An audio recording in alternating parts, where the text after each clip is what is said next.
table, you can certainly occupy the seats at the table. Some of you can come here.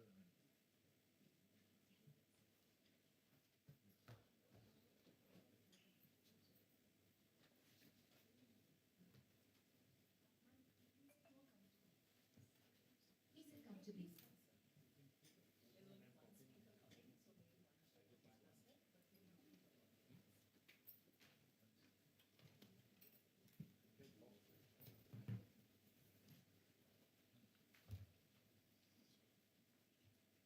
Good morning, respected speakers and delegates, and welcome back to the 19th International and 55th Annual Conference of ELTAI on the theme Lessons Taught, Lessons Learned, Teacher and Learner Narratives, organized by the English Language Teachers Association of India and hosted by the Department of English and Cultural Studies, Christ Deemed to be University, Bengaluru.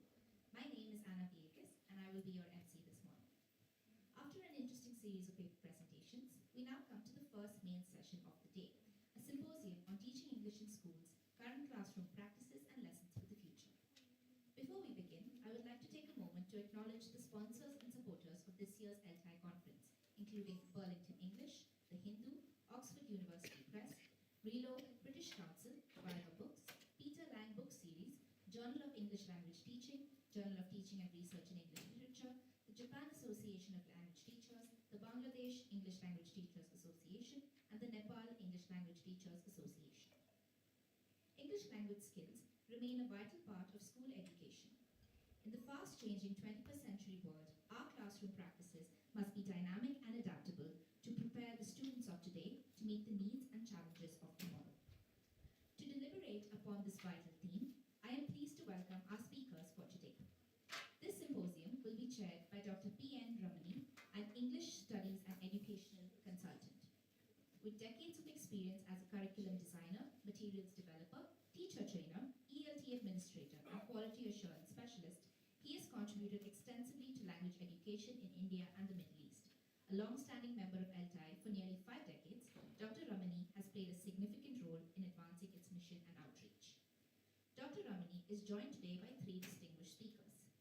Professor Srinivasan Ranganathan is a leadership mentor and Vedanta teacher committed to nurturing values-based leadership in alignment with Dr. APJ Abdul Kalam's vision of a developed India. As a visiting professor at leading institutions, he conducts transformative leadership programs for senior professionals. His ethos integrates Vedantic wisdom with modern management, emphasizing inner awareness, clarity of purpose, and ethical action. Welcome, sir.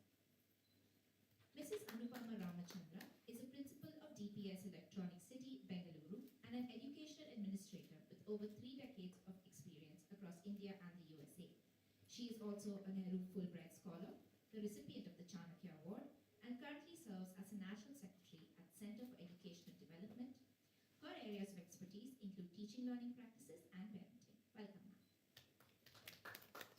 We will also be joined by Mr. G. Balasubramanian. Unfortunately, he is running a little bit late, so when he joins us, I will be happy to introduce him to you all. Thank you once again to our esteemed speakers for choosing to share your valuable time and insights with us today. I will now invite Dr. Ramani to commence with the symposium. Over to you, sir. Use this mic or?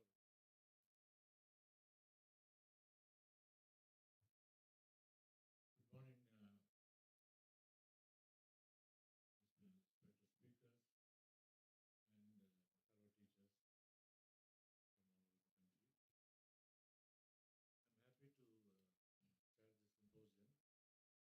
country. I'm happy to chair this symposium for the main reason that this symposium will try to examine the current practices in actual classrooms in schools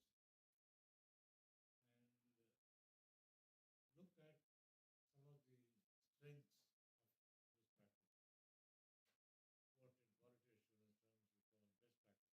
What in quality assurance terms we call best practices. Whether they are best, good or better, I mean, only time can tell. But then you can identify certain good practices and spread that message around to other teachers so that they can try similar activities, strategies in their classrooms. works for them as well. By looking at the best practices, we also want to look at the drawbacks, if there are any. I don't call them problems or challenges, but some of the strategies and methods that we adopt in the classroom may not be the right ones. Not in terms of theoretical research about what somebody says in the USA or UK, but in terms of the outcome. We adopt those strategies and techniques, but then we don't see the results. What else can we do? So that will be the focus of the first speaker, Anupama Ramchandra. And then we would like to take you back to our own tradition and see whether from the practices of teaching and learning languages in those days, whether we can get some insights and valuable lessons. You know, the theme of the conference focuses on lessons taught and lessons learned. So can we learn some lessons from the ancient practices, ancient wisdom, and so on, so that we can adapt them, adopt them, modify them to suit our needs, and make things work better in the future. That will be the focus of second speaker, Professor Srinivasan Ranganathan. He is popularly known as Joyful Ranga. So he spreads joy wherever he goes. And he believes that that's the way to build leadership qualities. That's the way to build, good decision making, mentoring, and so on. So I'm happy to have him as one of the speakers in the symposium. And having looked at the present and then gone back to the past for some lessons, we would like to look ahead into the future. So from this, what do you think we need to do? We've been talking about AI and its impact. Some teachers are saying, hey, no, we have to discard it, we have to throw it away. So can we do it? No. Other people are saying it has come to stay.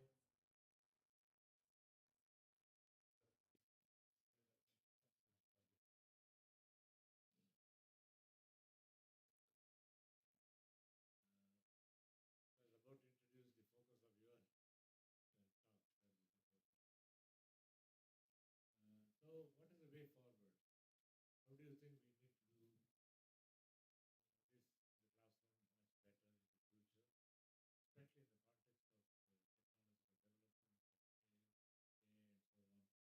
Should we go back to the roots? Are there certain fundamentals that we seem to have forgotten and then we need to refocus on? That will be the focus of our speakers. Mr. Balasubramanian, the protocol requires that the MC introduces you first and then I talk about your add or supplement to what has been said. Yes, can you introduce Professor?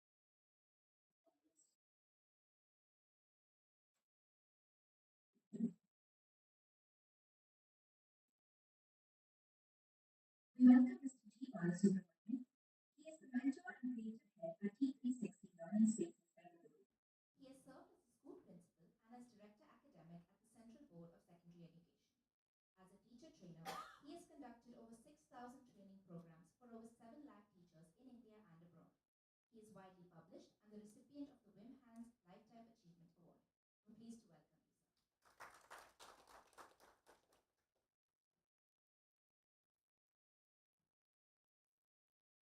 I would like to say that whatever kind of introduction the MC gave is a much, much, much abridged version of the so-called brief profiles that these speakers had. So you can imagine how their CVs would look like. Okay? So you cannot encapsulate their achievements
Once again.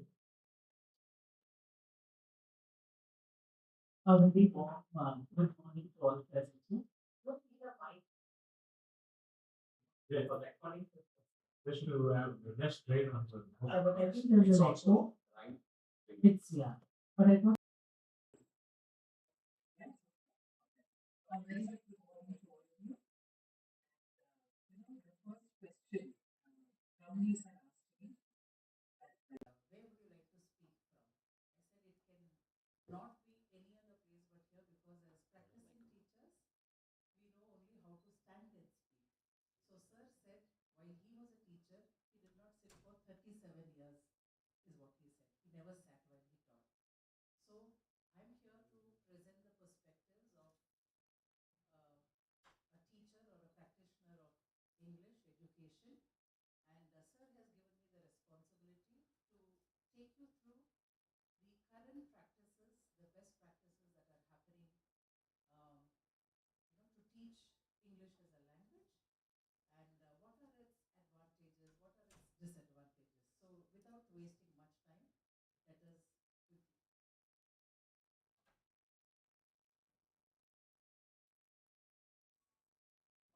All right. So a quick peek into our classrooms. How are our classrooms? Mainly, how are our students?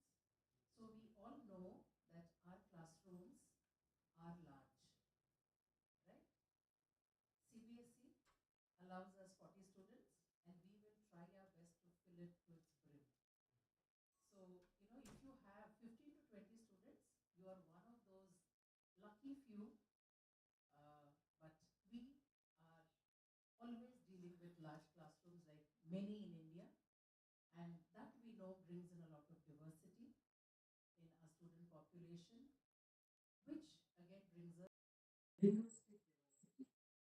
Right? Anyway, English is a foreign language, but we have children coming from different ethnicities also, and different states of India.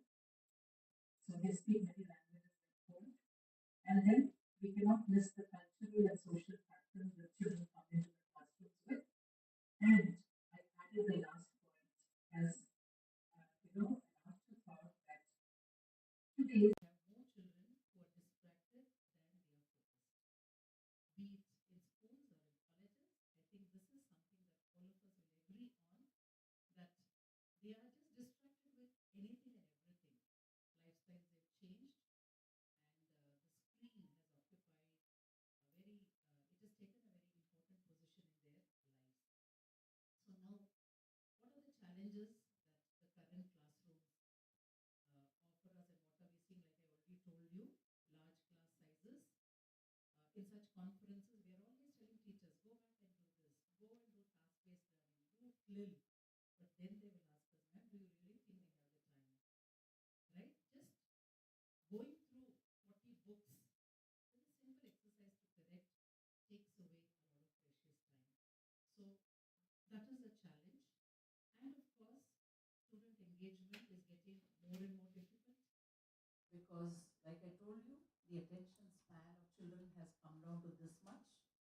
And even when they're in class, we really don't know whether they are listening to what you're saying, right? So that's a struggle. And in many schools, resources are limited. Right from quality teachers, we can start from there, teaching aids, technology. So a lot of resources which are not there. And of course, everybody is talking about technology and AI. So this is a challenge again in many schools because they really don't have the knowledge, the resources, the training, and also many of the children may not even have a device at home to access what they are actually doing in classroom. So technology integration can be both an advantage as well as a challenge. And of course, in rural schools, having a homogeneous learning environment or the background of students can be a challenge. Like while diversity is a challenge, even this can be challenging because all of them speak the local language at home. So this can be a challenge too.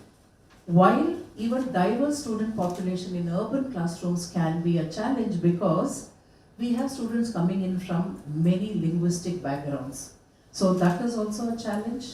And teacher training, we all know that many of us are not even exposed to the methods of teaching. Only the privileged lot who come here, because many of us are poorly read, we are not updating ourselves, and we somehow feel we don't need it in India.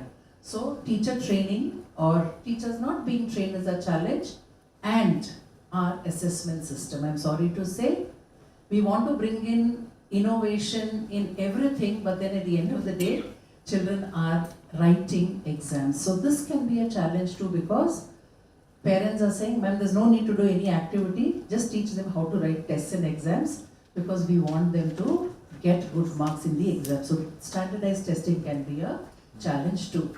So now let's quickly go through the best practices which I'm supposed to discuss. In a classroom, irrespective of which subject you're teaching, there are a few best practices that always work. And I'm not going to explain this, it's self-explanatory. So you can just have a look. And by the way, don't bother taking pictures and making notes, because I've shared the presentation with the host and they will share it with you. So, so all these practices are something that we are doing either in parts or in its entirety. So these are things that works no matter what you're doing, right? And I hope all of you are doing something, one of these or all of them at some point in time, because these are all tried and tested strategies that work in any kind of classroom, be it rural, urban, semi-urban, towns, the most elite, it works everywhere, because this is based on a lot of research. So in general, these are the best practices. And now I would like to come to English, because that's what we are discussing now. I hope all of us keep reminding ourselves every day that English is a skill-based subject. It's not a content-based subject where we have to, teach the content in the textbook and make them learn all the question answers, that how many sons did the farmer have? They have to get the number 3. They get 2, you give them a 0. Well, I would give them still half mark because they know the numbers. Right? So it is a skill that we are trying to teach children through lessons, because we need a medium, right?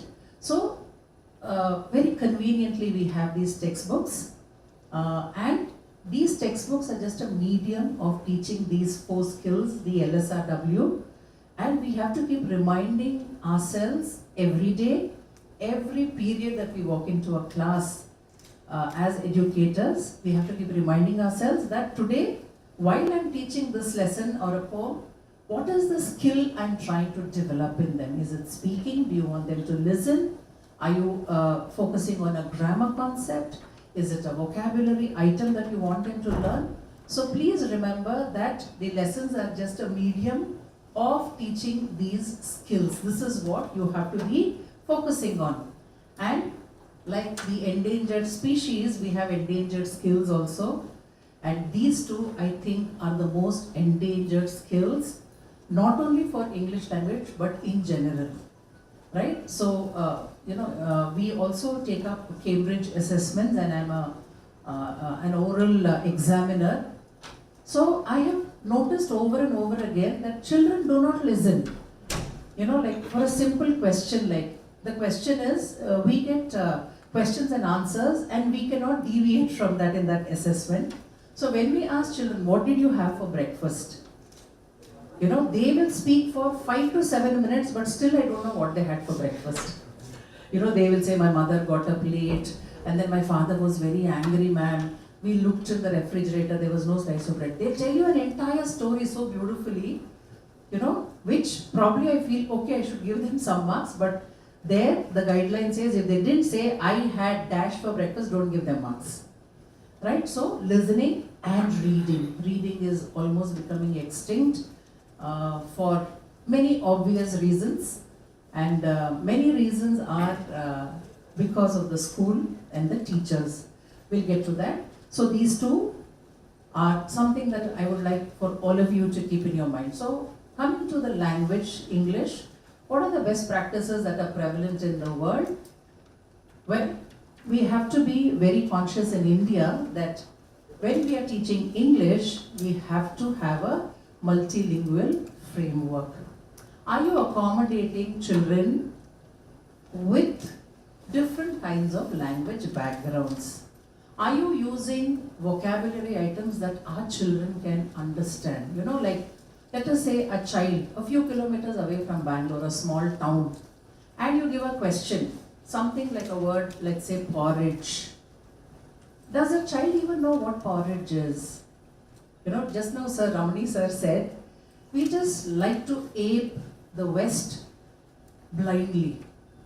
So I really think that we have to be a little mindful, and instead of porridge, if you say ganji, they will understand what you're trying to say. Say payasam, they will understand because you want to refer to a liquid, right? So be very conscious. I remember one year in one of the board exams, there was a question where they asked about a fire tragedy in the Khan market in Delhi. Many children were not able to relate to that because they didn't know what happened in Khan market. So it was very obvious that the question setter was somebody from Delhi.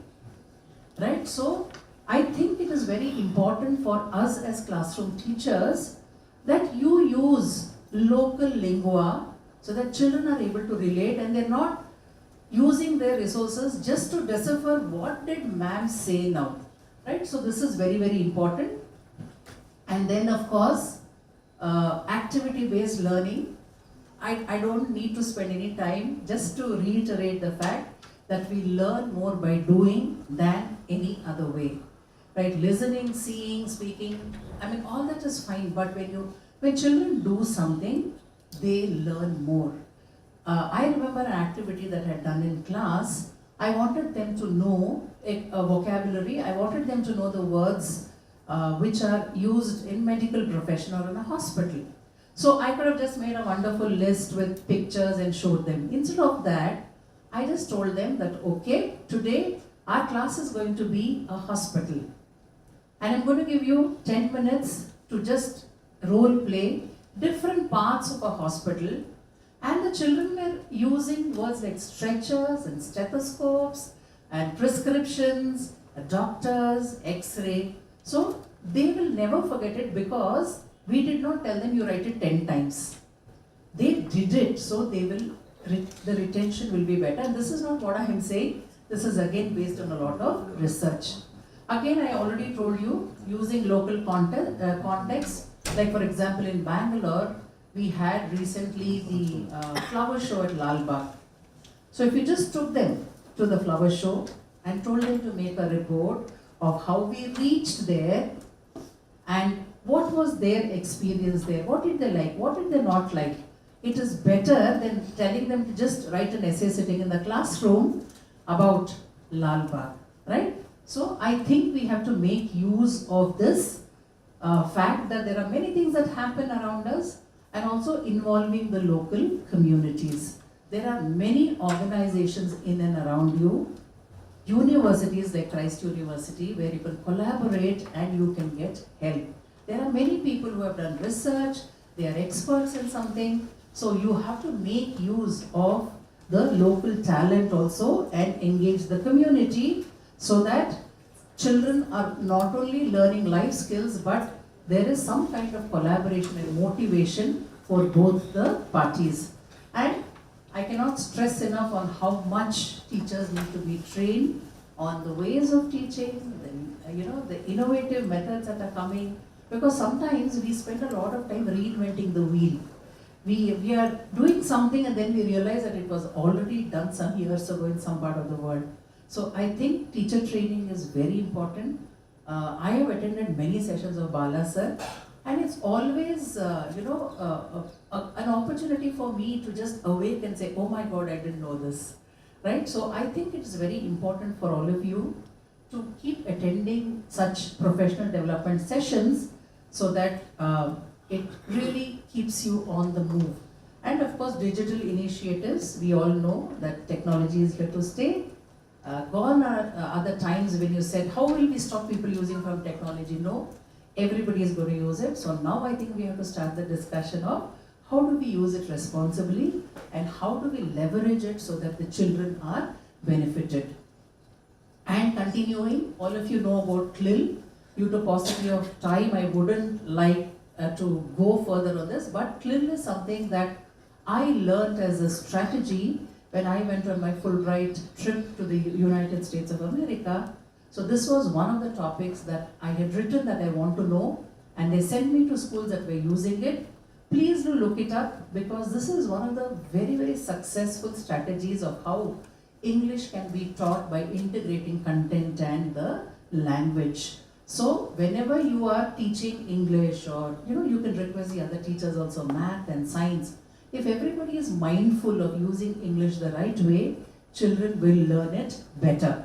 And communicative language teaching, the CLT also, very old, very popular, but somehow every year we just keep moving a little further away from that. Again, a very, very successful strategy for teachers to use. And inquiry-based learning, where they learn questions. The art of questioning is not encouraged in our classrooms. We keep telling children, you just shut up, let me speak, right? I wish actually the teachers shut their mouths for a little longer and allow the children to speak, because children have very, I would say, thoughtful questions sometimes. We don't want them to interrupt us because of maybe we don't have time or we are not prepared for those questions. But I think it is a responsibility to teach the children the art and science of questioning, because all discoveries and inventions we know were based on these kind of probing questions only. So that is another method. And experiential teaching also, where you are actually using real life situations or objects, and children are getting an experience out of which they are learning. I already gave you an example also, that we can make use of small events that happen, like today. Time up? Just give me 1 or 2 minutes. Yes, sir. Yeah. All right. So peer teaching and feedback is again something that can be very successful.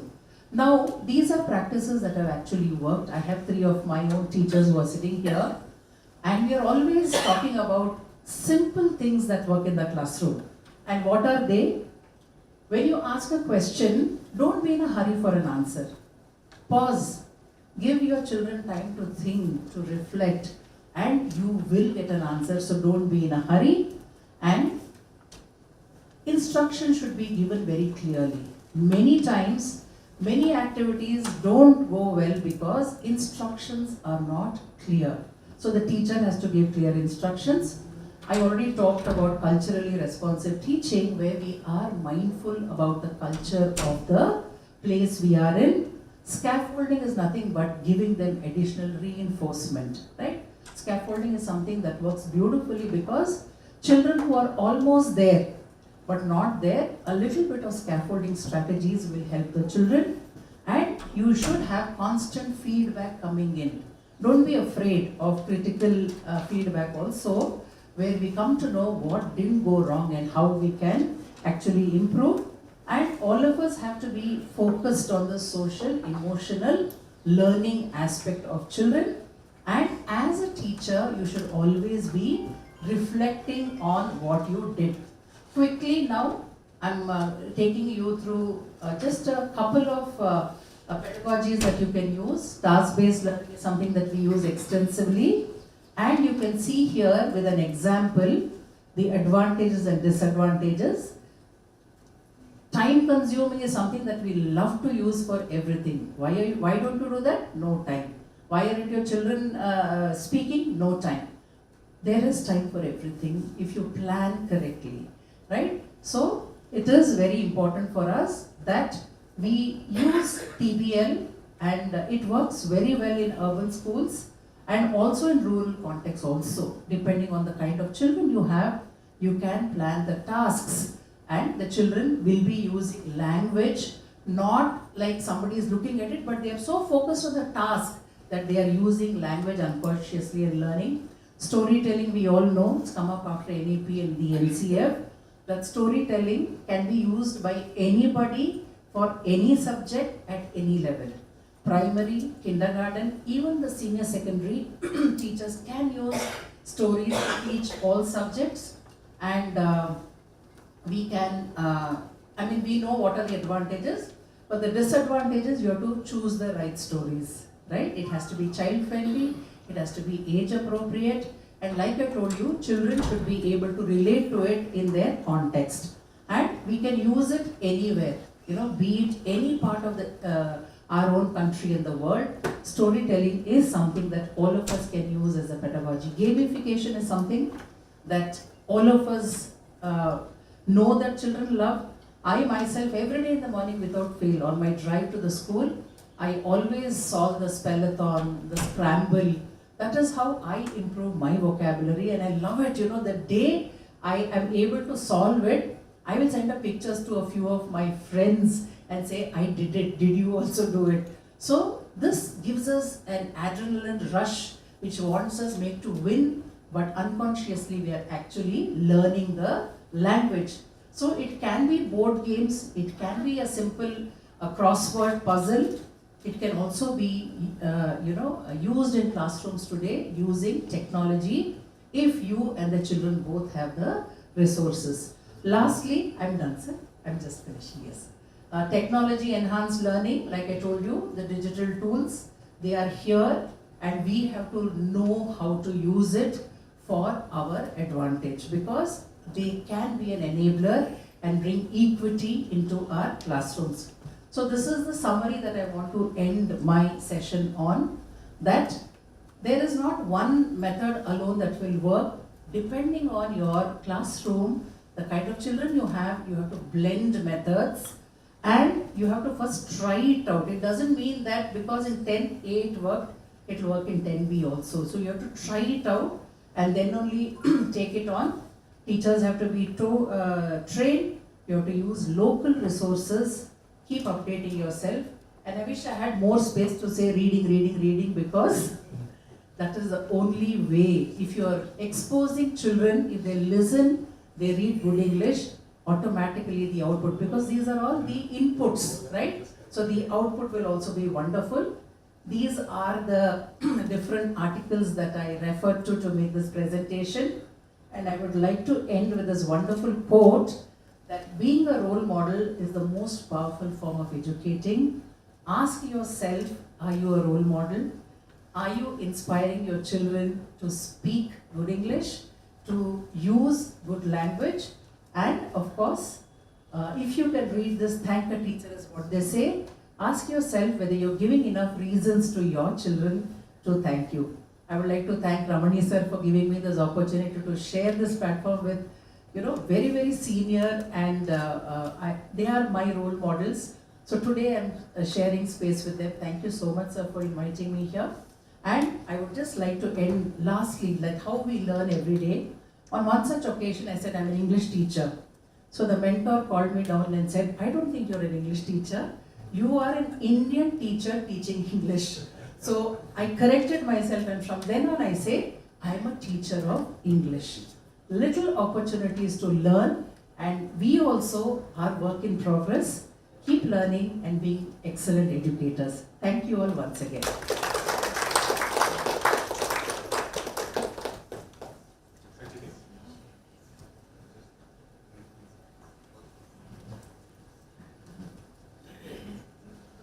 So thank you, Anupama, for very comprehensive account of the challenges and some of the best practices that have been proved to have worked in different contexts, which we can also try. And I like the final emphasis on reading. There's no shortcut. So please keep that in mind. That's one of the takeaways. And I'd also like to refer you back to some of the earlier sessions you attended, yesterday's plenary, where you said when you ask a question, wait, pause, don't rush for an answer, don't try to give the answer yourself, and then instructions have to be clearly defined. So this session has become an opportunity for you to consolidate, okay, for yourself some of the ideas that you learned in earlier sessions. I think in that way it has served as a very good purpose for all of us. Thank you, Anurag. I now request Joyful Ranga to take over. He will.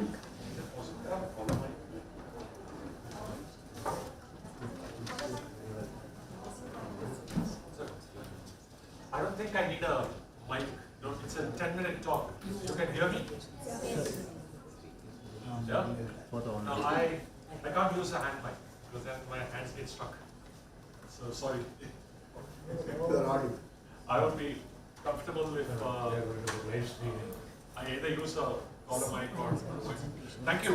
Thank you so much for this wonderful opportunity. It's a great privilege to be with people like Professor Bala, Distribution Principal, and Dr. Ramani. I think.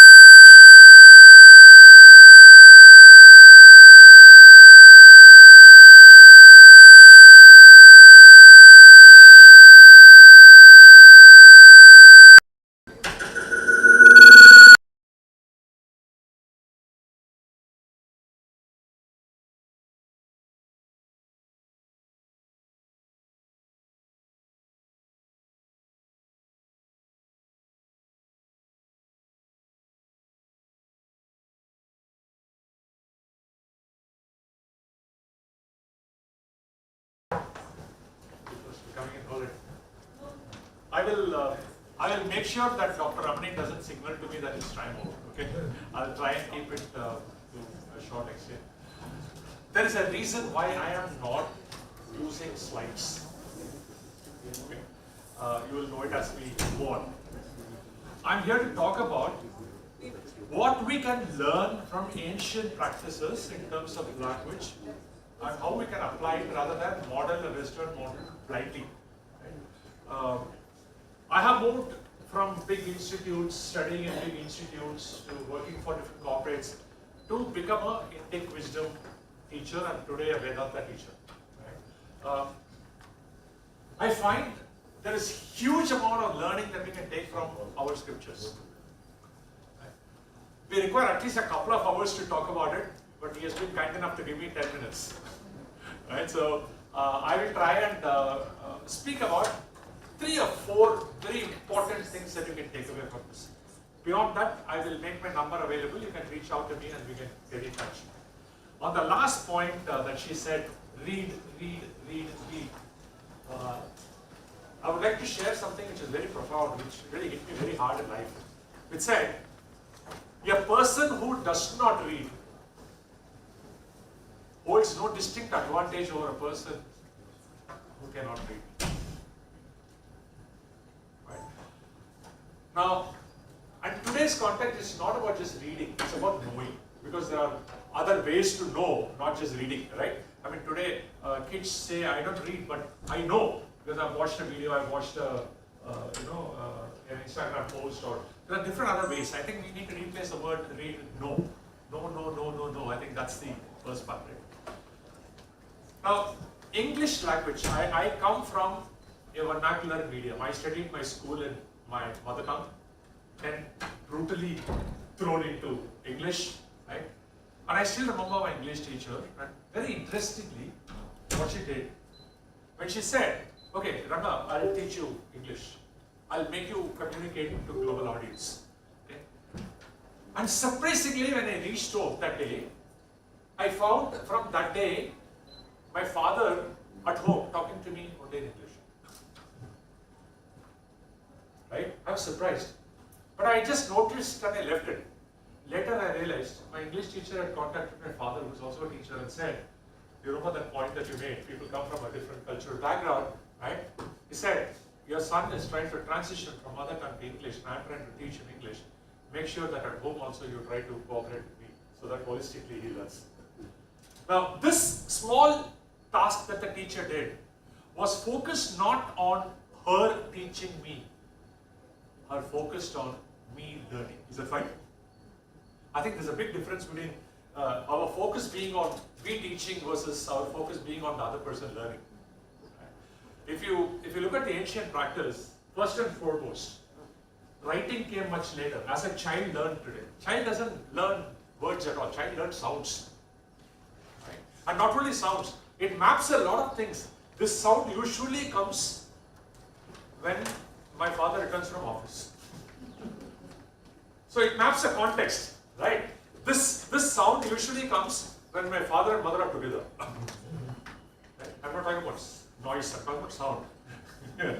So this sound comes, so the child maps a lot of things in the mind. Facial expression, the sound. And the child starts to speak language so comfortably. In fact, you will be shocked. I'm sure most of us here have interacted with children at home. They use words and you wonder from where they picked it up. And they won't know the meaning of those words. They may not know the meaning of the words fully, but they will use it in the correct context. Have you noticed it? Reading and writing came much later. Ancient time language teaching was of what we call Shravana Abhyasa. Shravana Abhyasa, Shravana is listening, right? Shravana Abhyasa is you just keep listening. You have the teacher reading loud, you have the teacher, different people talking, and there is a pattern to it, and there is a repetition to it. Right? So the first concept of ancient teaching is not making people write a word or a spelling of a word 100 times to know the spelling. The spelling the child doesn't know, it's okay. Let's be clear. Purpose of a language is to express, is to communicate. And I'll give an example here. It's not about impress. I'll take an example from one of our itihasas, pigs.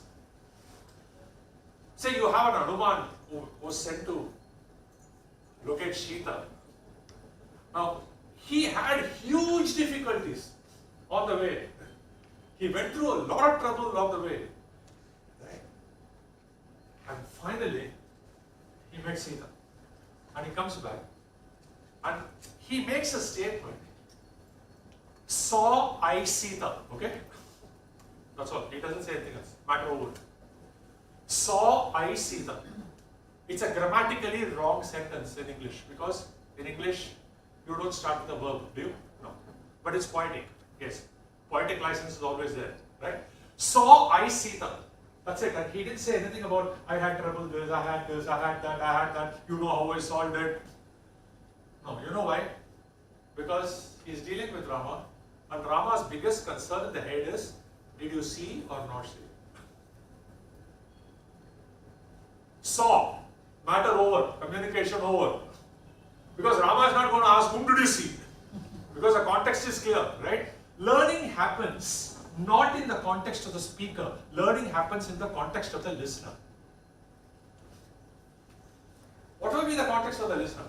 The listener is in some context, they will interpret it that way only.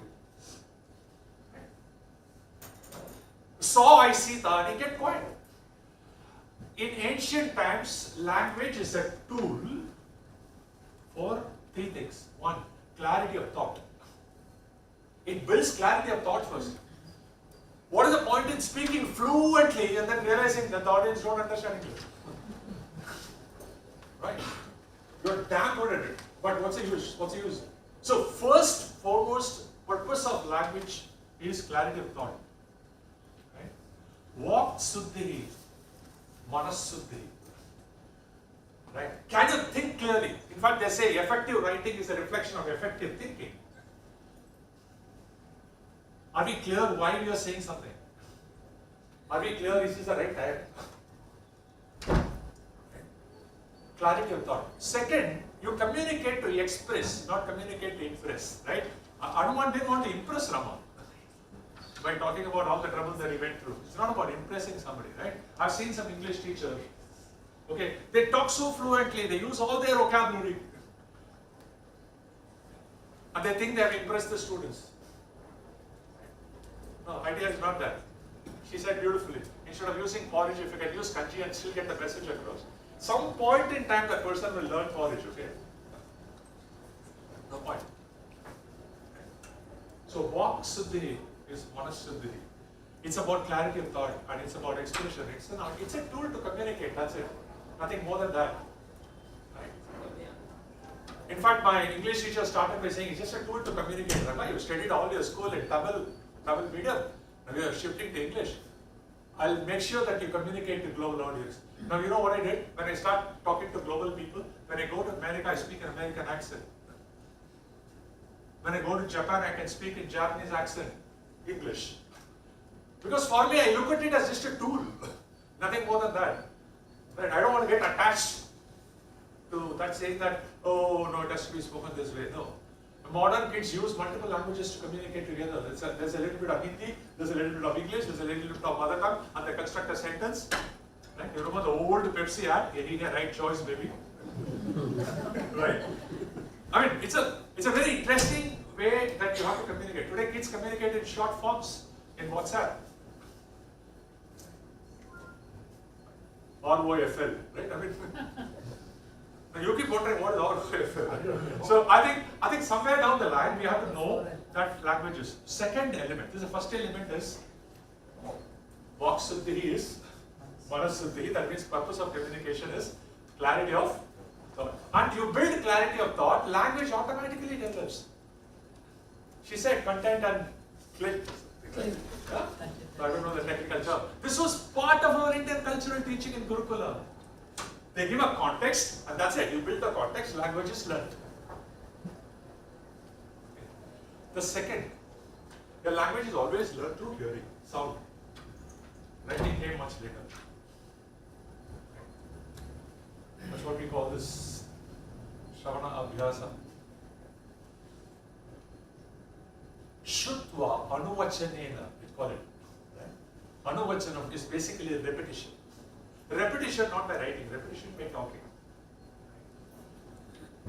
Today, it is the aspect of teacher reading out lesson is stopped. I don't know why. And I think that's the best way to teach a language. You read loud and ask people to just focus on listening. Ask them to close the notebook, ask them to close everything. Just their mind and you. That's it. But the problem is it's this model of reading. Yeah, that's right. Their own models. Yes, absolutely. So that's the second part. Now the third very important part, you can in fact apply this, you don't need to, sorry. No, sir, not Okay. sir's presentation, we get it. Okay, because they are getting distracted, right? Or no? Sorry. Audience also seeing there, so we talked about distraction and we provide many of the distractions ourselves. Right. So I think the third part is about giving them experiential learning. That's what she also said beautifully in her session, right? I don't know how many of you have learned a foreign language, say a French or a German, or how many of you tried learning, say, Sanskrit? If you learn Sanskrit, the first thing that they start teaching is not language or grammar. No, that's not the idea. They first teach you to talk. I was learning to speak Sanskrit and I went to Girinagar and I went to the Sanskrit center. I asked them some question in English, they answered me in Sanskrit. The same was I experienced when I learned French in Alliance Francaise. You go there and try to ask them a question in English, they'll answer in French. Right? Not that they're insensitive to you, but they said a language has to be learned the way it has to be taught in the mind. Have you noticed how many of us think in our mother tongue and speak in English, right? The classic expression of a South Indian family is, what and all he told you, know. Have you heard this? What and all he told you. I mean, this is coming directly from Tamil, right? Our in-laws or nothing. So it's very clean, neat transportation of one language into another language, right? Now, I think what is important is to tell people or teach people how to think in English. If you really want people to learn English, we have to first teach people how to think in English, and then only they can talk in English, right? So the very important element of giving experience. We talked about, she said, rural schools, even to some extent some second level urban schools don't have the resources, they don't have technology, they don't have a digital board, they don't have all this. But those are there real constraints? Actually, no. You just ask every student to bring an object from house. Don't give them any idea. You just bring an object from house. So each person brings one object from house. One person brings a kitchen knife, one person brings a ball, another person brings something. Ask them to describe that without passing a judgment whether their grammar is right, vocabulary is right. Encouraging them to talk on that. I think that's you've got your message across. We did a small exercise. We gave a ball to one person, asked him to talk about a ball. Then we replaced it with another ball. We replaced it with a rubber ball. I said, talk about this. They said, I've already spoken, but then suddenly they realized that the first ball was different from this ball. So the first ball was a wooden ball, second ball is a rubber ball, this is more flexible. So they started talking about, this ball is like this. Now that's what the student actually said. He said, this ball is like this. Now what is that like this? Right? And immediately another student corrected, right? Spongy. Now suddenly this person knows, oh, there's a word called spongy. Right? Now how do you make it interactive to students? Believe me, it doesn't excite them, it excites a teacher also. Otherwise it's very boring for the teacher generally. Rama, married, Sita, subject, verb, object. The same. Right. So I think the third is make it experiential. In fact, the ancient method of teaching, in fact, I'm going to give you one full page of whatever I'm summarizing, whatever I'm going to talk about, one full page is there. Yes, I'm done. I've come to the last point. So I'm going to give one page, and I've requested him to photocopy and give it to you, even though people prefer it as a PDF in your WhatsApp. I would still request, get the feel of it, okay? Right? There's something called prakriya in ancient teaching methodology. They don't focus on the language, they more focus on the process. Okay, you would have heard MS Dhoni talk about it, right? CSK cricket team. He says, no, we don't focus on playing cricket, we focus on the process. And they always say, okay, they give one sentence. And they'll say, can you add an emotion to this sentence? Emotion of joy into that sentence. Emotion of sadness into the sentence. So they give a sentence. So basically, you don't teach them vocabulary. You don't tell them, directly read a book on vocabulary unless you're writing a GRE or an AGRE exam. Right? So teach them process. Teach them the process of learning. In fact, when in Alliance Francaise, they told me this. You go to a garden, stare at a tree, and then come back and write in French. Whatever. Right. The same was done, surprisingly, experienced in England. And then I realized that this process existed in ancient times a lot. Last but not least, in ancient times they used to follow what's called nama rupa. Everything, the whole world, right? Because the entire world is learned, known, understood only by nama rupa, right? That means nama rupa is nothing but name and form. Right? Nama is name, rupa is form. Nama rupa is name and form. So you understand everything by name and form. If somebody doesn't know what a credit card is, and you have to tell him quickly what a credit card is, you tell him something like a business card. When you say, he has some 10 pieces of information about what a credit card is. Is that right? It is rectangular, it is small, you can hold it in your pocket, it is a little thick. A lot of things he has understood by that one analogy that you given, upamana. Right? So I think language teaching has to use all these methods which are very powerful, and it'll more than exciting the students, it will excite the teacher. And she made a very beautiful statement, right? And I remember this quote, and I would like to conclude with that quote today. Please inspire yourselves before you can inspire others. Right. I think it's very, very important, right, as a teacher. And a teacher is not your job. A teacher's job, unfortunately today it has just become a job. Okay? A teacher's job, in fact I do a program, sorry I'll just take half a minute. I do a program called for the teachers, where we say, you are not just delivering a syllabus. Today, you can make AI deliver a syllabus. You are not delivering a syllabus. Okay. Who are you? I would like to conclude with a statement. You are responsible for building this nation. Each of us as teachers, we have to look at ourselves as nation builders. You could be an English teacher, you could be a maths teacher, or you could be a PT teacher. That becomes your identity. There's a difference between saying I teach English to saying I'm an English teacher. I'm an English teacher means it becomes your identity.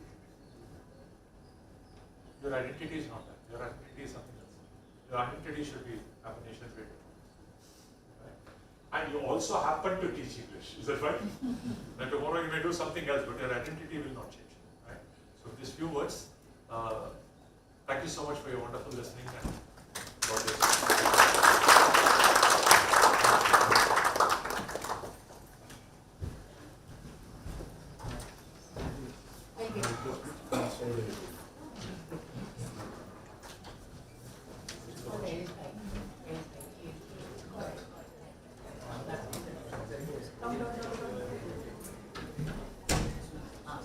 Sorry, sir, I stopped this. No problem. I don't even need, after your speech, I am inspired that I should talk without the technology. Well, good morning, ladies and gentlemen. I must at the outset thank Professor Ramani for this wonderful opportunity. And I really don't know why he called me, because I am the most incompetent person to be on this enlightened group of people, English teachers, because I don't hold a degree in English. Okay. Well, nevertheless, I have been heading hundreds and hundreds of English teachers all across the board. My love for the English language is not structured. Yeah. I share the experience of the earlier speaker, that I also studied in a Tamil medium school, and when I changed over from class 9 to class 10 to one of the schools in Chennai, the headmaster who was interviewing me for admission just told me that I'll give you 5 words and you tell me what's the spelling of these 5 words. And the first word was enough, and I said E-N-U-F. And then he said knife, and I said N-I-F-E. And all the 5 words he said, I spelled wrong. And then he looked at my father. My father was a teacher. He had migrated from Madurai to Chennai. And he looked at me, and you know what would have happened? I didn't get the admission to the school. Right? I immediately moved to a nearby school, which is a missionary school. And the principal over there was the Reverend Father, and he never asked me any question. He looked at my previous mark and said, you are admitted. I got it. And 2 things very interesting about it. The first day when I went into the classroom and I sat down, my mathematics teacher came and wrote something on the blackboard, and I didn't understand the ABC of it. And then he looked at me and said, what are you talking around? I said in Tamil that I don't understand. He said, why? I said, I've studied in Tamil medium, whereas in 10th class it was English medium in that school. So I had to move from Tamil medium to English medium to study the subjects of mathematics and sciences in class 10. But the irony is, sometimes life is so filled with irony. The school which rejected me as for admission in class 10, I had the privilege of being the principal of the school for nearly 10 years. Right? And my love for English language came when I got into, because I hold a degree in MA in Hindi, right? And probably I have been a Hindi lecturer also sometime. But then when it comes to English, my love to English came when I entered the first year of the Presidency College, Chennai, and we had 2 Shakespeares at the time. One was the Hamlet and the other was the Tempest. The way my teachers taught me the Hamlet, the way teachers taught me the Shakespeare was absolutely thrilling. And I used to go to the Madras University Library, probably from Richard Steele to Francis Bacon to Milton to any number of authors of those days. I used to sit and read them for together. Probably what graduate in English and postgraduate in English might not have studied. The love for the language was entirely different. Today when I'm standing here, I can talk with a sense of authority about the speakers. and I have also had the privilege of publishing poetry books in English and in World Journal of Poetry. My English poems have been recorded. That's a competence that I have to stand here, and not that I am one of you like an English teacher. But talking about the language teaching today in the across the country, two things I wanted to share. Recently, about 3 months back, I had the fortune of publishing a book on leadership called Walking with Vitwa. And when I got the manuscript ready and I handed over to my son when I was in Boston, I asked him, why don't you go through that and give me a summary of it? He said, Dad, I'm quite busy, I'll come back to you in half an hour. And after half an hour, he said, the book is too good. I said, how did you read that? He said, I put it on LLM and just see what it happens. And I was shocked that within 15 minutes, my whole book was analyzed and two commentators were sitting together and arguing about my book. And I didn't know that even as author, I have even thought about such things in the book. That's how the technology has, enabled and ransacked, I should use the word ransacked, but it has ransacked every word and every page of my book, and it, gave me that is going to be the impact of the, way that technology is going to shape and re-engineer the way we teach in the classroom. The fundamentals are not going to change, but the way that the language articulation takes place, the way the language delivery takes place, the way the thought architecture is going to take place about our language and communication, that is going to be a serious impact. Just let me share a very interesting example with you. That a couple of months back, I was in Boston with my son, and he has a grandson who was just turning over 1 year. And then naturally we thought from babbling he was getting into the words, and therefore we were saying naturally what we expect. The first word we expect, very lovingly we want the child to start with the first word to be Amma. And you know what I got? The first word he said was Alexa. I'm not joking, it was it. The reason was that the house is all around, there is a central Alexa over there. We used to say, Alexa, shut down the light, Alexa, close the door, Alexa, do that, everything over there. And my grandson's first word was Alexa. He took 1 more month to say the word Amma. That is the impact of technology. In other words, what we say is that all the culture, all the experiences that we have been absolutely outfitted by the socio-emotional dynamics that's happening around. And that's a big challenge of teaching languages, whether it's English, whether it's any other language today. But because I have always felt for years together that language is a very powerful tool of humanization. And I think that purpose is slowly getting defeated at this particular point of time. We are getting into the nuts and bolts of languages. We are going into the frame of the language rather than really going to the kind of the emotions. Today psychologists really say that emotionally competent stimuli impact the learning seriously. And to me, when my teacher taught me, the daffodils, right?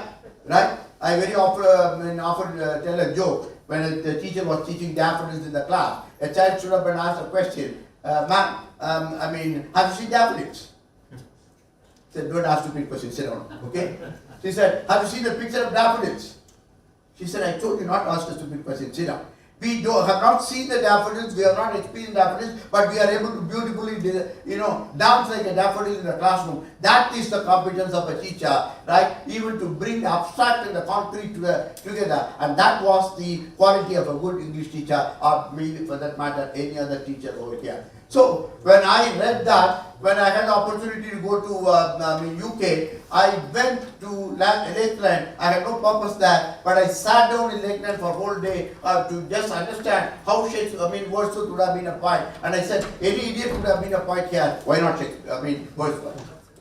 Right? When you go to Stratford upon Avon and just see, I think you recall the way how Shakespeare would have even imagined and articulated the drama over there. So remember, teaching, a language, whether it's a story, whether it's a novel, whether it is a poetry, I think it calls for a lot of passion. It calls for a lot of, involvement. There is a proverb in Sanskrit, they say, "Yad bhavah tat bhavati." So as you think, so you become. So to my teachers in classroom, English teachers, it is not the frame of the words.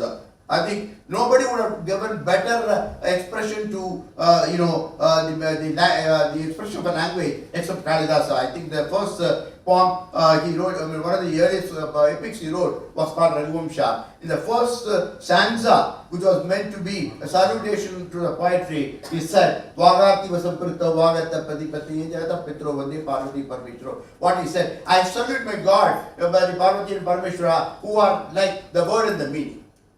Who are like the word and the meaning. I think that's the spirit in which the language teaching has to go. Because we either, in most classrooms to say that the word and the meaning have a great disconnect today. Right? The meanings are getting distorted. The classical meanings are getting distorted. So emotional teaching in the classroom, right? And then that's what really relates you to the learner. Right? If you are not going to emotionally connect to the learner, I think the language teaching is getting defeated. Two only important messages I wanted to give you and stop there. Ma'am was talking about evaluation in the English language and others. I had a very interesting experience that once upon a time in the CBSE we had a English class 10 English language. There was a paragraph question, and the question was the most ideal man I know. I don't know how correct the question itself, because I will challenge the very question itself. The most ideal man. And one of the students in Delhi had written, the most ideal man, I know that time the President, Prime Minister Rajiv Gandhi was there. He wrote, the most ideal man I know is Rajiv Gandhi. But what he did was, in the word, instead of ideal, he wrote ideal. And now this was a case study for me. I took 100 English teachers and asked them to evaluate it. You won't believe, nearly 55 of them gave 9 out of 10 and the rest 45 gave 1 out of 10. Right? Because for the 45 people who are in the private school, they said, oh, ideal is different, ideal is different. He has not understood even the fundamental difference between the meaning. What is the point in going further? But the other teachers who came in from the government schools mostly, they said there's a spelling mistake at the beginning and spelling mistake at the half a mark for that, half a mark for this, the rest fine. So in what you call either in teaching or in assessment, we are not getting into what you call the nuances of it, the purpose of it, right, and how without any framework we teach. It's another example I will give you. When I was the controller of examinations of the CBSE at a point of time, I was visiting a school called DPS Arkepuram, where supposed to be a famous school. I was coming out of that. 2 girl children were talking to each other. And one girl child was telling the other, the whole world has changed, but CBSE has not changed. I was a little worried. I just gave my bit here and then just to find out about that. The other girl asked, what are you seeing? Why are you seeing? See what kind of questions they are asking, right? They are write a paragraph to 150 words. A journey by a train. People are going to moon and Mars. They are still asking a question. A journey by a train. Good, valid question, right? So I thought as a controller, yes, we have to change the way we look at it. But 6 months later, when I had an occasion to visit Andaman Nicobar, I was doing a program on English language teachers who were the ELTAI project there. And one of the English teachers of class 9 stood up and said, sir, your question papers are all biased. I said, how do you say that? Said, for example, a journey by train. I said, how is it biased? He said, we don't have any train in Andaman Nicobar. How do you expect my children to write the same thing as your children will do? So remember one thing, that contextuality. It is not what we teach, the contextuality matters. So, whether it's science or social science, this kind of a challenge doesn't come. But for language teaching, contextuality, social-cultural inputs, the geography, and similar, a lot of things happen. So, when you talk about the future of language, I know that closing down, but remember one thing, technology is a great supporter, but bad master. And I think today, though in English, not only in English, in other things, the language teaching and the language structures are being taken over by technology. I think it's also very important to see that the basics of the language teaching, the ethics of language teaching has to be preserved at whatever be the cost, because you cannot reinvent another Shakespeare. You cannot reinvent another Milton. You cannot have an R.K. Narayan again because they are much ahead of the language. They taught us how we have to live. Language is a tool for humanization of people, and therefore I strongly believe that the future is a big challenge to all my language teachers, English teachers, to preserve their identity. It's an identity crisis is coming, and it's for you to rise up and stand up for the identity. Thank you for listening.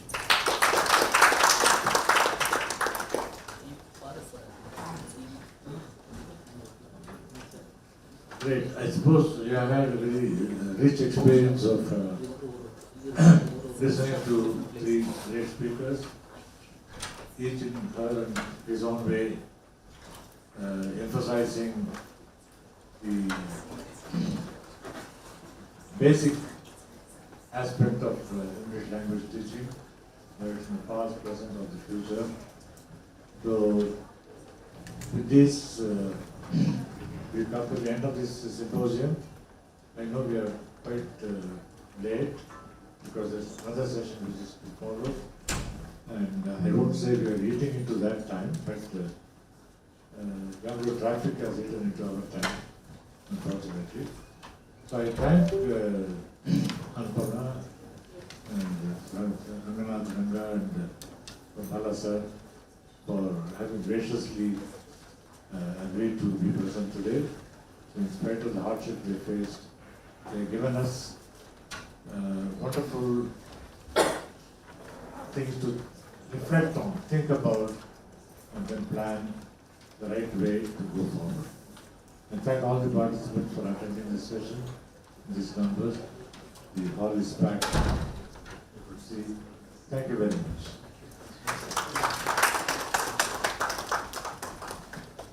I will also send the digital form of this.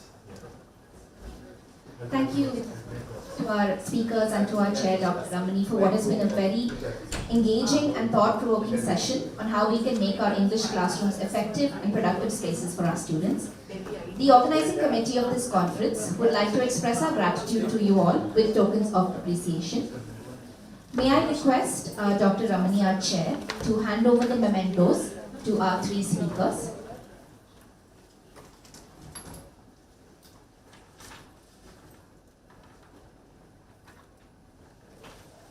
Shall we start from the youngest? I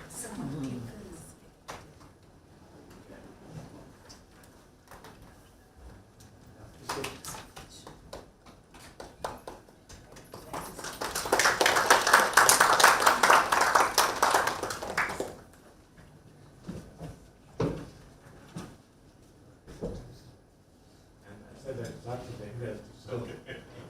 Thank you, sir.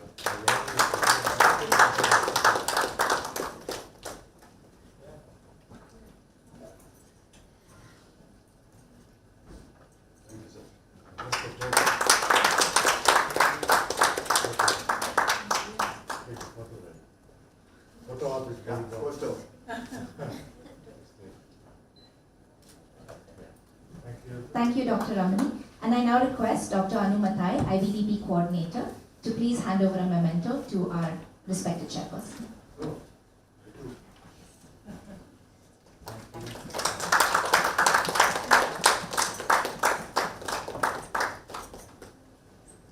Thank you all once again, and we do apologize for the delay. We will now take a short break for tea and refreshments, which are served outside this hall.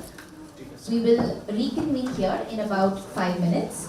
So I request you to please take your refreshments. And the next session will be the plenary on AI in education. Thank you very much.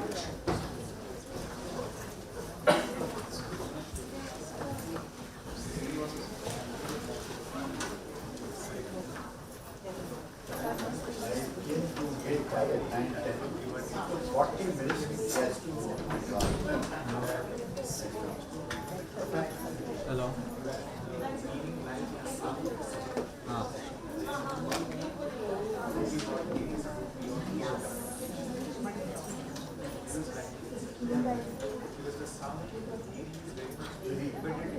I had been very active with the ELTAI when we had the gentleman Raju. Raju was a good friend.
learned, teacher and learner narratives. In 2025, artificial intelligence has become an integral, almost inescapable part of the technological, social, and cultural landscape. The implications of this for school education require considerable attention. To deliberate upon this essential theme, we are honored to be joined by Dr. Dipankar Mukherjee, co-founder and CEO of Studio Blow, India's pioneering AI-powered content studio. Welcome, sir. With over 2 decades of experience in the creative industry, he is redefining storytelling through technology and ethics, leading collaborations at the intersection of art, innovation, and education. This plenary will be chaired by Dr. Srijani Nal, Assistant Professor at the Department of English and Cultural Studies here at Christ University. Thank you so much for joining us, ma'am. I will now hand over the reins to you.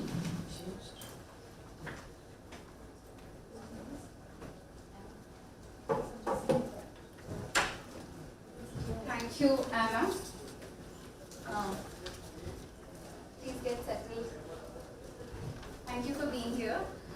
We are very honored to have you here, sir.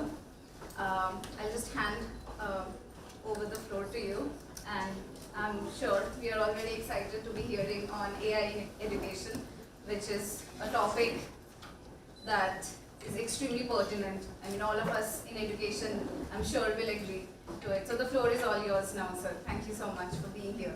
Sure.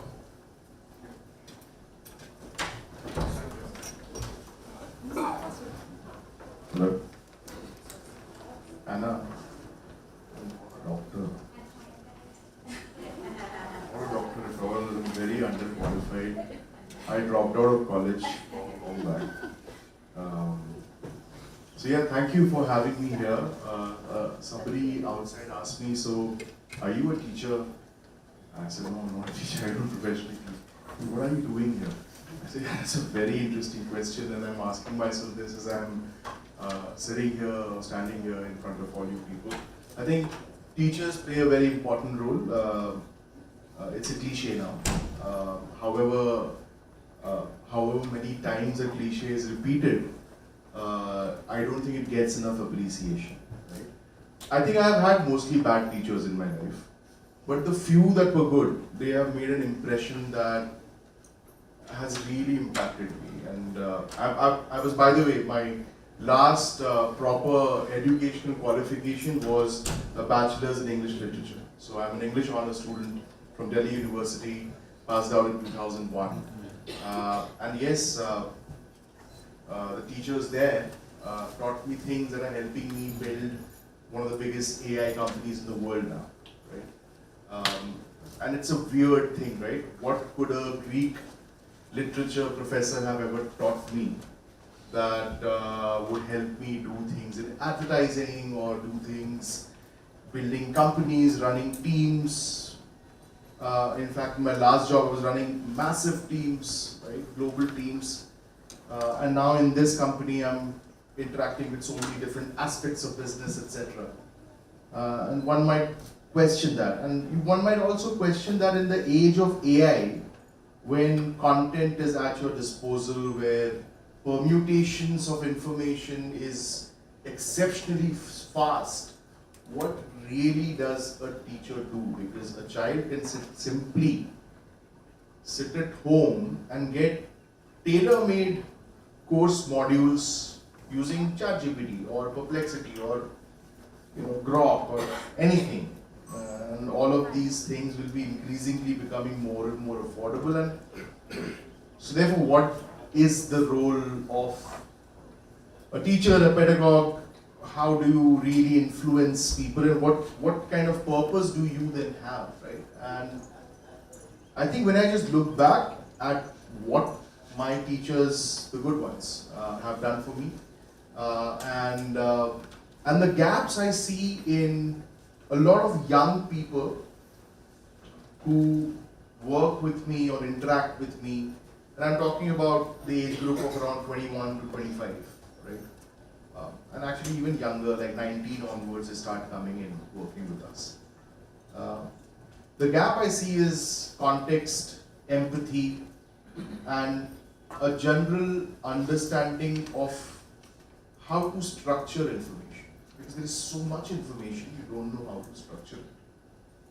And that is increasingly becoming a problem. I was recently, I take classes every year at the Indian Institute of Management. And this year also I had, I think, 6 or 8 classes.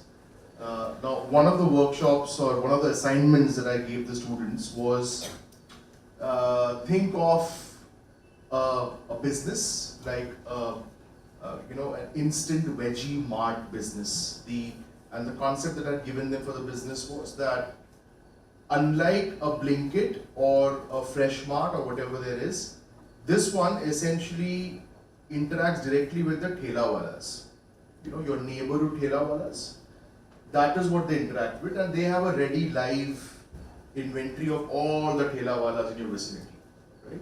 And they give you best prices and they give you fresh quality. It's not a dark store that the Blinkit, Dunzos and Instamarts of the world do.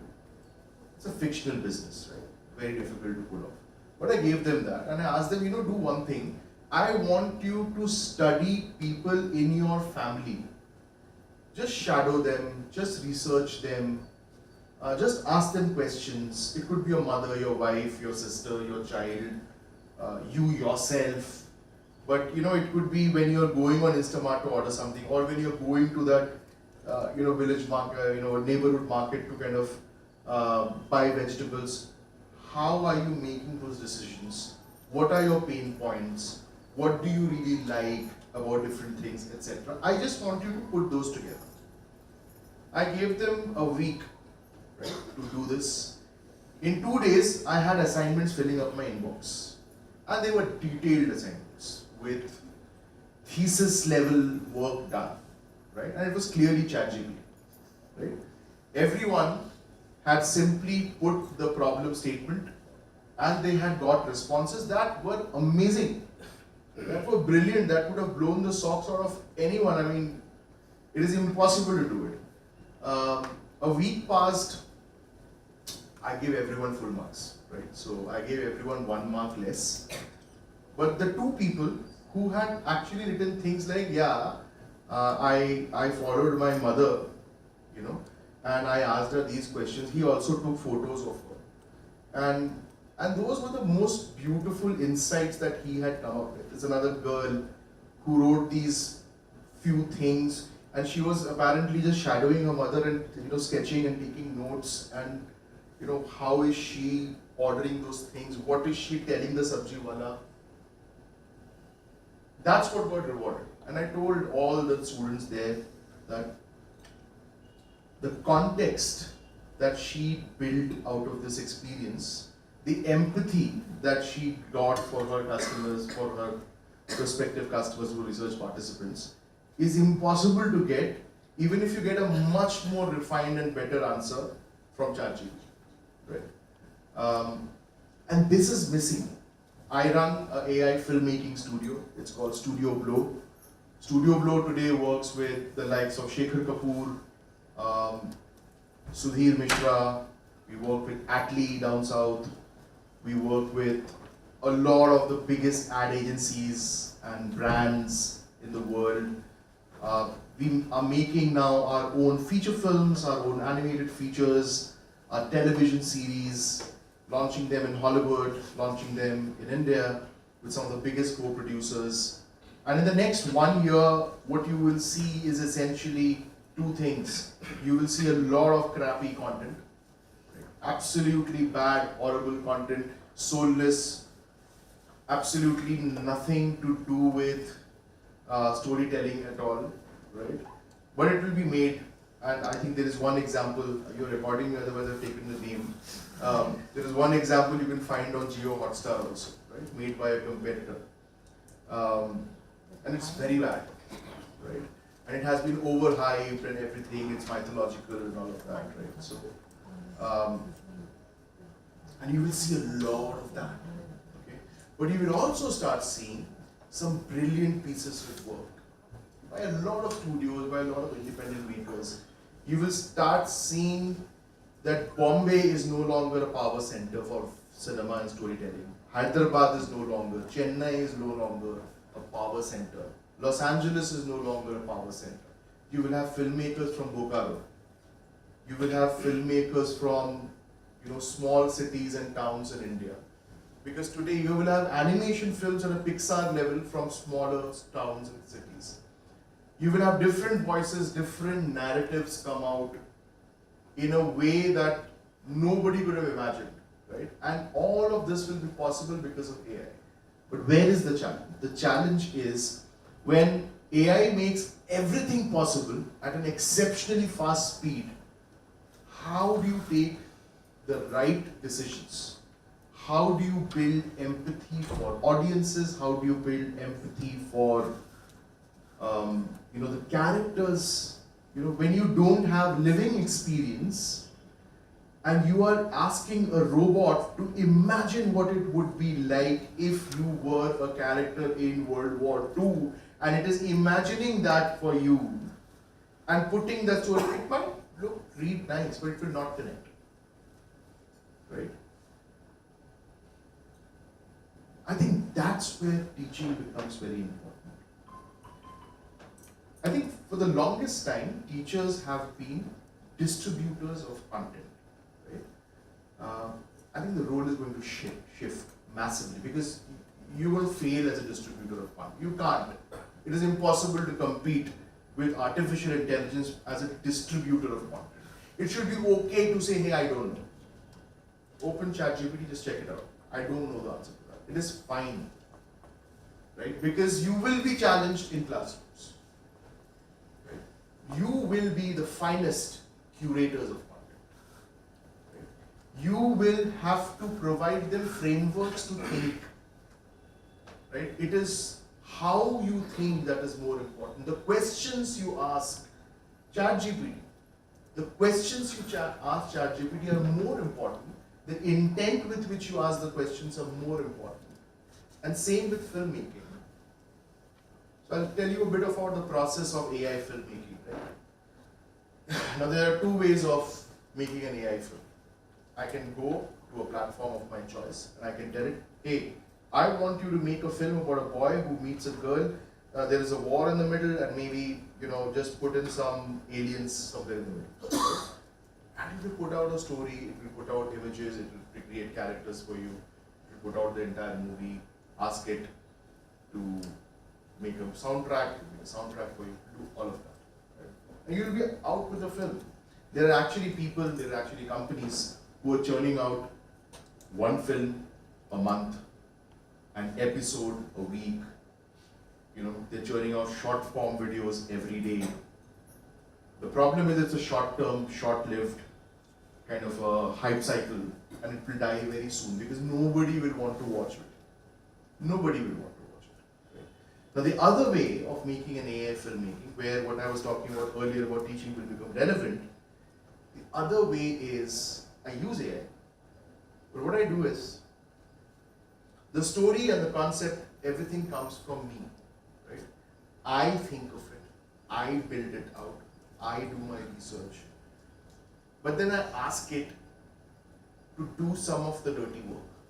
Right? I ask it to come up and challenge me with more. So what are the dirty work? As a writer and as a screenwriter also, it's very difficult sometimes just to get an unbiased opinion. You show it to a friend.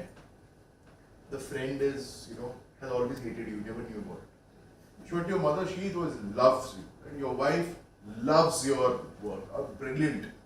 You've written the shittiest piece of script ever, right? But they will love it. So that bias is a problem, right? And often you want to take the opinion from Anurag Kashyap, but he's now charging you money, right? You know what? He's asking for money for getting an opinion, right? And fair enough, everyone wants his opinion, right? We all love him. You actually have script doctors sitting around the world who actually take your scripts, give their opinion out in a very professional manner, right? So you can do all of these things, but this is very difficult. So at a scripting, at a storytelling level, AI helps you be a sparring board, a sparring partner to kind of get the right kind of opinion, right? But you need to know what to ask it. And then in the next step, when we are building characters or when we are building frames, when we are animating it, when we are giving it context, giving it life, we bring in cinematographers, production designers to kind of actually say what we want. The intent is created, right? And in all of this process, the role of the AI is to just provide the content, right? But not to curate the content. Curation is my part. Right? We have actually built a platform of our own. It's called Kubrick. Kubrick is a tribute to Stanley Kubrick.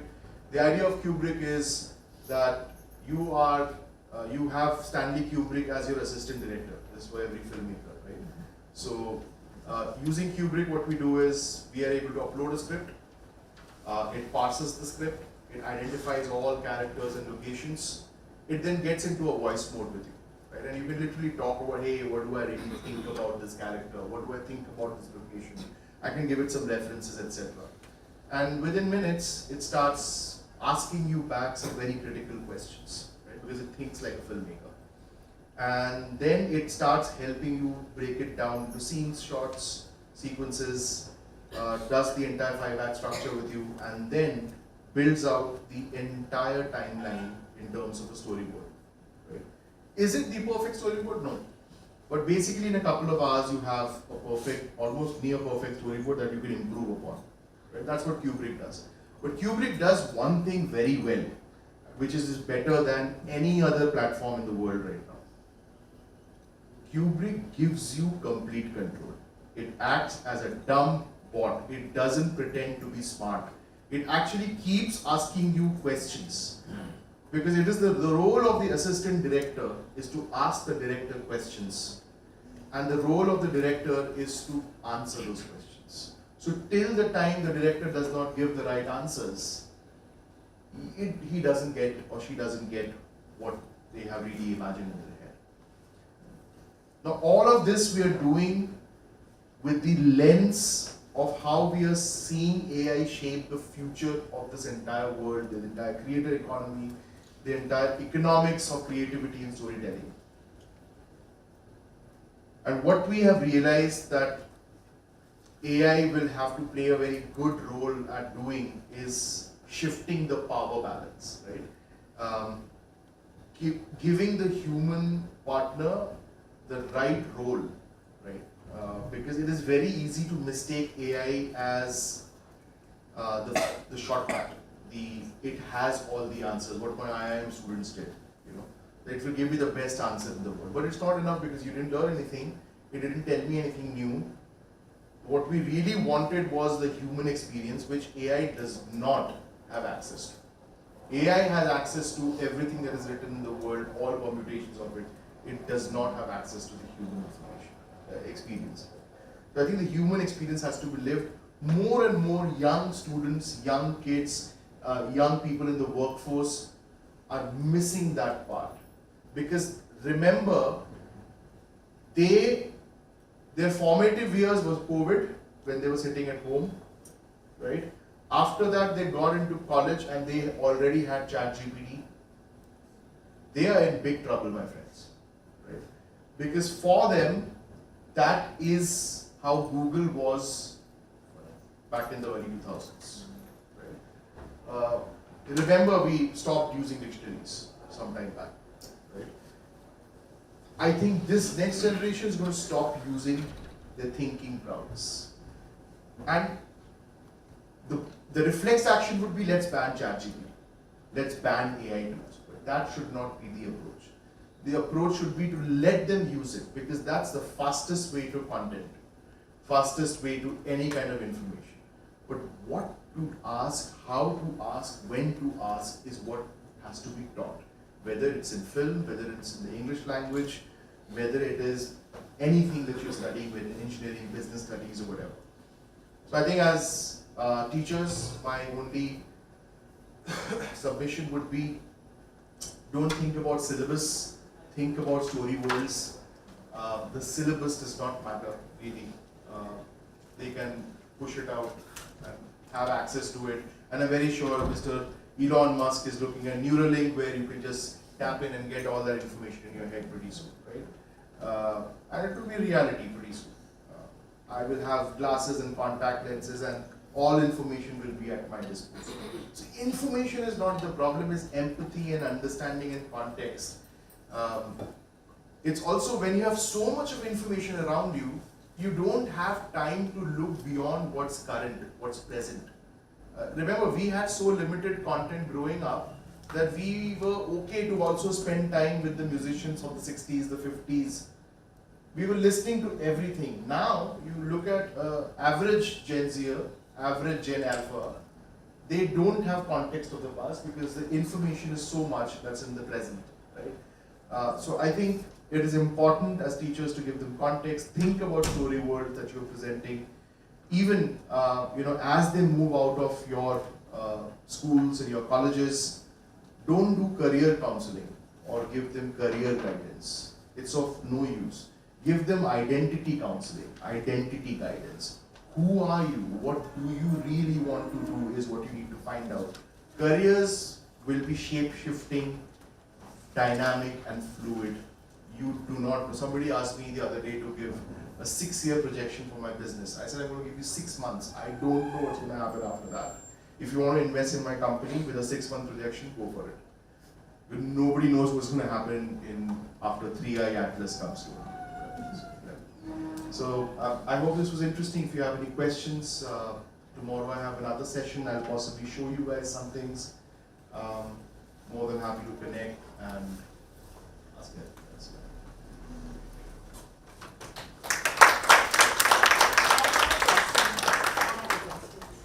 Yes, we will open the floor for questions now. Please feel free to put your hand up. I can give you the mic, or if you just want to speak out loud, that works as well. Yeah. So I just wanted to know how much ever we say we are all teachers working under a system or both, and how much ever we say forget this syllabi, we are all bound by a framework, right? So as teachers, what the outcome should not be this, but then assessment is the outcome. As in we are working towards assessments, all of us. So how do you think school education, higher education can design probably assessments which at least makes us feel like we pretend to be smarter than AI and kind of curate something which is challenging at the same time triggers those thinking cells in students, something like that. How do we navigate this in terms of assessments? Yeah, so let's look at Homer, right? When I was doing college, whether it is the Homeric simile or anything about Odysseus or Telemachus or Tiresias and all of these things, that there was one that was my perspective that I had built by reading because I was a good student. And then there was, the academic approach, which is I have to answer questions. I need to know what kind of questions will come, and therefore I prepare myself for that. And we had guidebooks, right? And all students use guidebooks, and so they will go through all the sample questions, sample answers, etc. My niece just gave a MBBS introvert, it's called NEET, right? The controversial one. She gave it, she got through, she's a second year medical college now. And I was seeing her use AI, right? So you don't need sample questions, and that was more complex. I think English is easier, right? AI will give them better access to examination preparedness. That is not the problem, right? How you approach Homer, what do you learn about Homer, and what different perspectives you should take about Homer? Because Homer stayed with me because I had a great teacher. I had Dr. C.D. Sidhu, a Punjabi playwright and a great academician and expert on Greek literature. And I think how he taught me Homer has stayed with me, right? And has impacted me in every decision that I've taken in life, right from being prepared emotionally for my father's death, all right, or any other emotional trauma or any business challenges. That is the role of a teacher, I feel, right? And I mean, education is what stays with you when you've forgotten everything you've learned, right? So I don't think syllabus is a problem anymore. You can spend more time in your classrooms helping them understand the things better and helping them approach the subject better.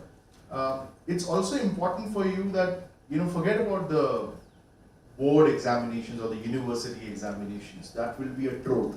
That will be a set template. I think internal examinations should challenge them more. Assignments should challenge them more and make it very difficult for them to use AI, because inevitably they will. Right? So be sure of what you ask them to do. Make it something which is impossible to type out, impossible to write, not required. You have to come and sing a song, right? Or do something else, or paint something. So challenge their thinking and make it impossible for them to use it for context. Force them to build the context, the understanding and the empathy, because otherwise, if it is just content you want them to type out, that is the kind of assignment we did, that is the kind of questions and answers we did. If it is just that, it is very easy now. Everyone will have the same permutation of the same set of answers. Nobody will learn, nobody will have context, and people like us will end up getting dumb kids coming into the system. Right? We need kids who have higher IQ, who have great context, who think on their feet, who don't turn to ChatGPT to say, hey, what should I say next? She's looking at me with those beady eyes. What should I do next? That's what the world is coming to. Right? And that's a problem. And you guys are the final frontier. Right? You have to save the world from these zombies that are happening.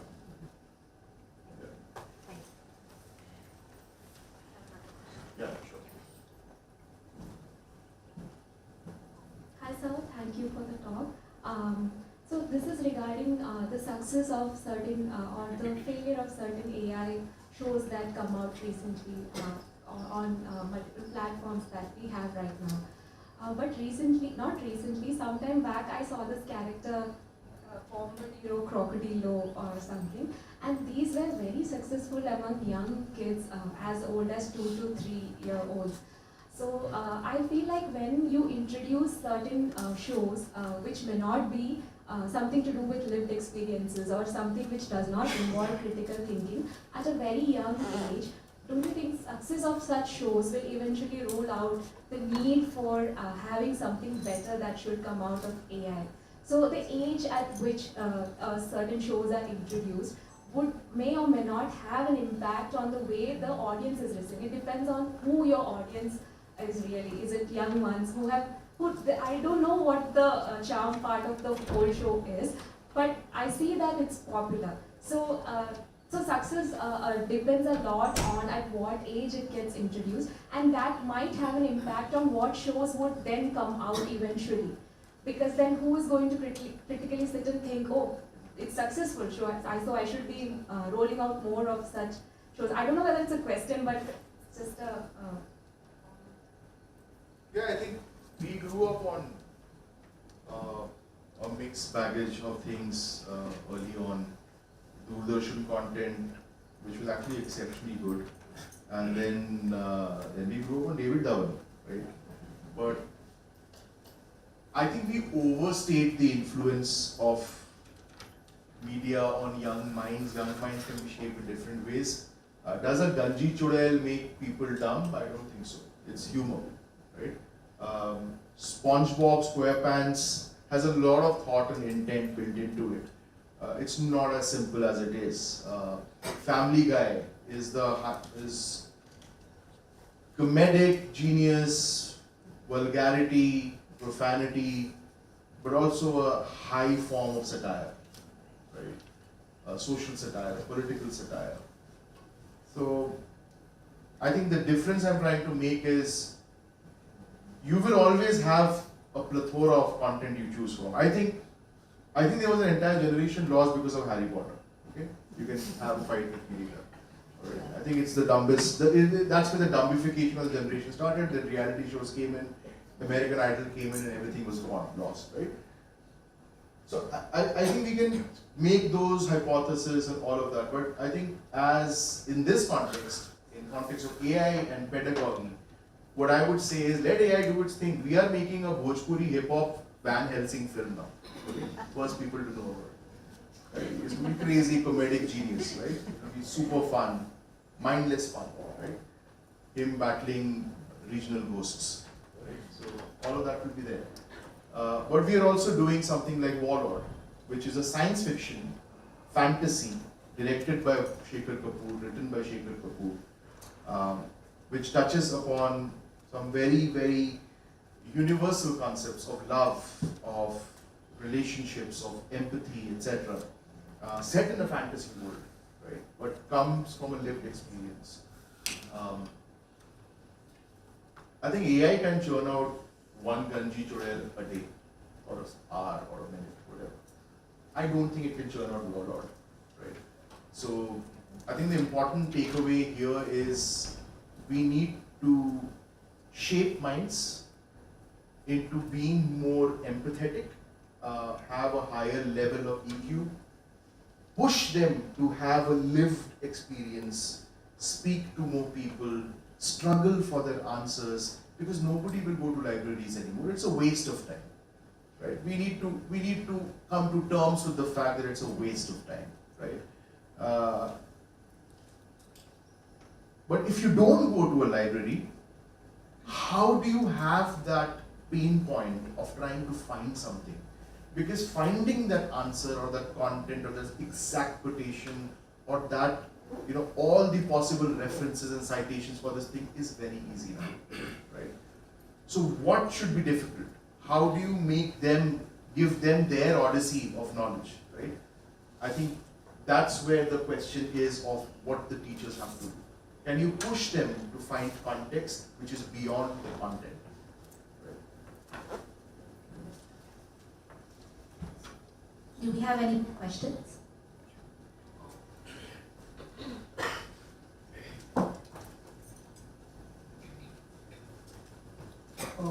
ChatGPT or generative AI can give an answer based on your prompt. Then the prompt will decide your answer, your meaningful responses. Then what I'm thinking, AI can be like as a thinking partner, like how the questions you ask, teach the students how to ask questions, how to make contextualize. So that's very important in our practices. I think that's missing in our classrooms. And also creativity also defined nowadays the questions how do you ask or the narration. They earlier to ask like your drawing, your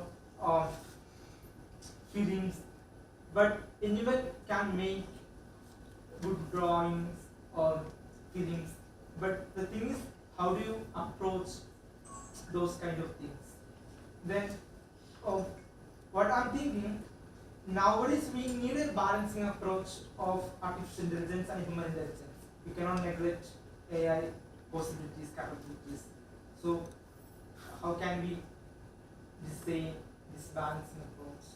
Sorry, repeat your question at the end. Nowadays we need a balancing approach, like for artificial intelligence and human intelligence. We have to use both in our classroom practices. So, what do you think? How can we design this balancing approach?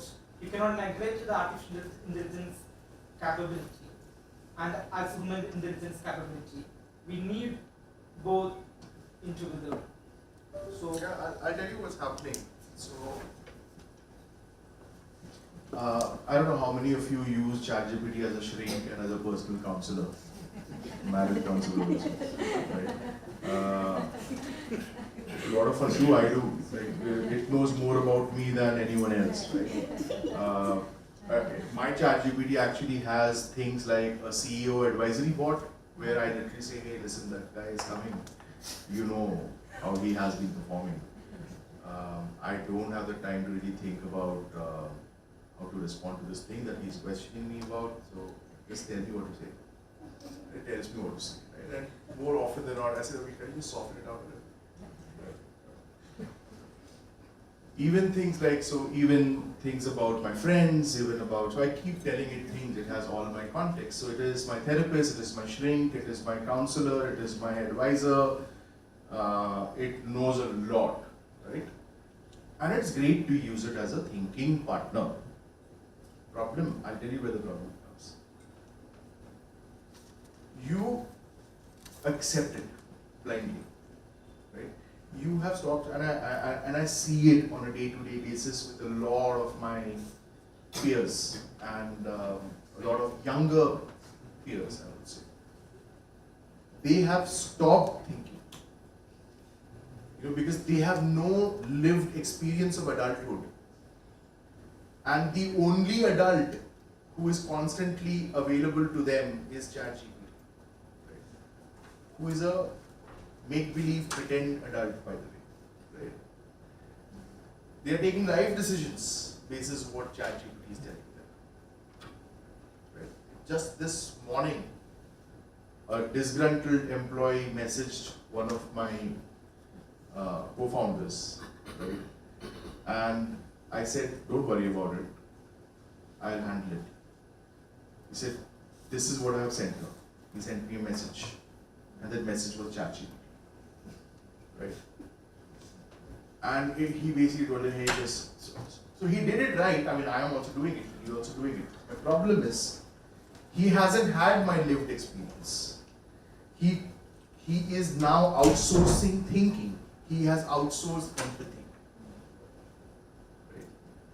So, in the context of pedagogy, what I'm trying to tell you that this is going to get worse and worse and worse till we become shells who depend totally on AI.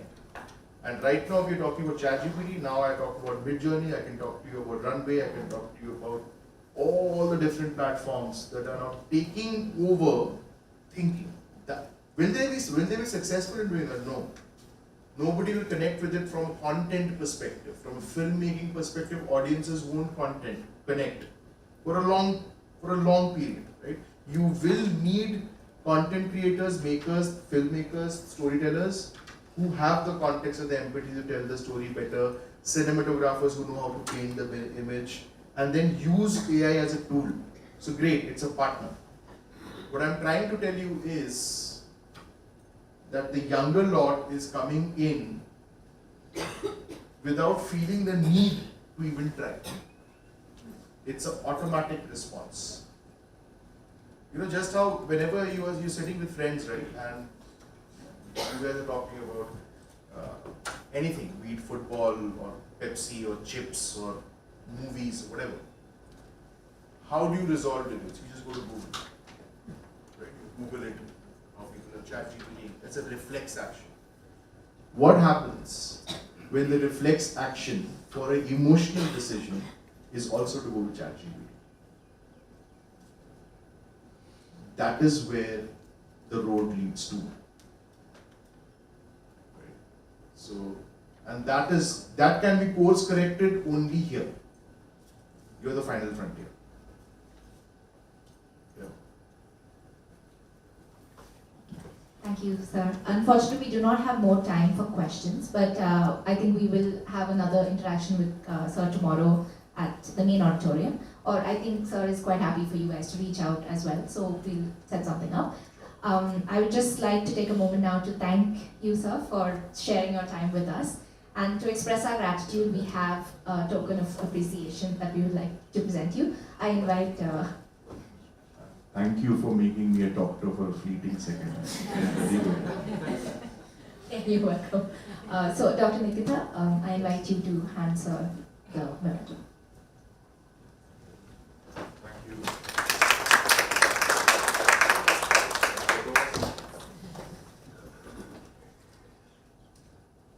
Politicians should get these photos. Thank you. Thank you also, Dr. Srijani, for joining us today. So with that, we come to the end of the common sessions for day 3.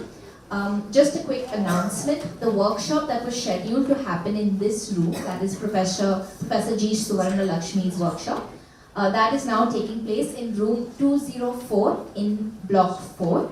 Our volunteers are on hand to just help you with finding that location. Lunch will be served as always in the gourmet extension, which is the basement of Central Block, and it will be at 1 o'clock. Thank you very much for joining us today.